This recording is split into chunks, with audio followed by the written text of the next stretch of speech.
প্রধানমন্ত্রী চেয়ার ছেড়েই বাংলাদেশে ছেড়েছেন শেখ হাসিনা। বোনকে সঙ্গে নিয়ে চলে এসেছেন ভারতে।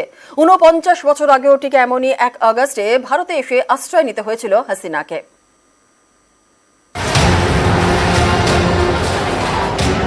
উত্তাল বাংলাদেশ, বিক্ষোভ, আগুন, তাণ্ডব, ভাঙচুর, কিছুই বাদ নেই। ভারত বাংলাদেশের মধ্যে বরাবরই বন্ধুত্বের সম্পর্ক। সেই বাংলাদেশই এখন উত্তাল। সোনার বাংলা এখন সেনার হাতে। প্রধানমন্ত্রীর চেয়ার ছেড়ে বাংলাদেশ ছাড়তে হয়েছে শেখ হাসিনাকে, সঙ্গে তার বোন রেহানা। কড়া নিরাপত্তায় রয়েছেন ভারতের মাটিতে। Prime Minister Sheikh Hasina apparently made the decision to resign. At very short notice, she requested approval to come for the moment to India. She arrived yesterday evening in Delhi. এর আগেও ভারতে আশ্রয় নিয়েছিলেন বঙ্গবন্ধুর ২ মেয়ে। সেটা প্রায় ৫ দশক আগের ঘটনা। সালটা ১৯৭৫, বাংলাদেশ জন্মের পর সবে ৪ বছর। সে বছরের ১৫ই আগস্ট বঙ্গবন্ধু শেখ মুজিবুর রহমানকে হত্যা করা হয় ঢাকার ধানমন্ডিতে তার বাড়িতে ঢুকে। বঙ্গবন্ধু সহ তার পরিবারের বাকি সদস্যদেরও খুন করা হয়। তখন স্বামী সন্তানদের নিয়ে জার্মানিতে ছিলেন শেখ হাসিনা। তার বোন রেহানাও সেখানেই ছিলেন, তাই তারা প্রাণে বেঁচে যান। তখন ভারতের প্রধানমন্ত্রী ইন্দিরা গান্ধী।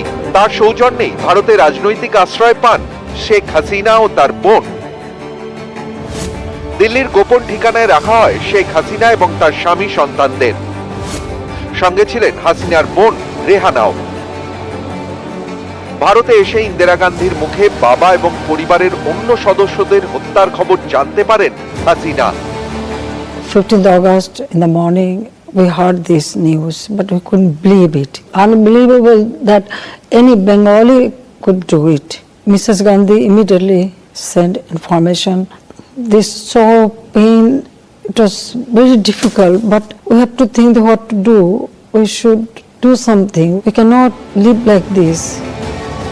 ভারতে থাকার সময় গান্ধী পরিবারের সঙ্গে ঘনিষ্ঠতা তৈরি হয় হাসিনার।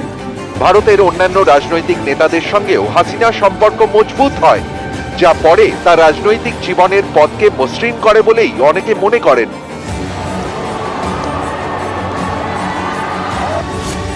১৯৭৫ সাল থেকে টানা ৬ বছর ভারতে ছিলেন হাসিনা। ১৯৮১ সালে তিনি বাংলাদেশে ফেরেন। আওয়ামী লীগের সাধারণ সম্পাদক নির্বাচিত হন। বাংলাদেশের মাটিতে সেনা শাসনের বিরুদ্ধে শুরু হয় আওয়ামী লীগের আন্দোলন, নেতৃত্বে শেখ হাসিনা। ১৯৯৬ সালে প্রথমবার বাংলাদেশের প্রধানমন্ত্রীর চেয়ারে বসেন মুজিব কন্যা। ২০০১ সালের ভোটে হেরে যান।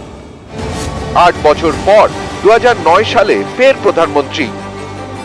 ২০০৯ থেকে টানা ১৫ বছর ক্ষমতায়। ২০২৪ সালের জানুয়ারিতে পঞ্চমবারের জন্য প্রধানমন্ত্রী হিসেবে শপথ নেন হাসিনা।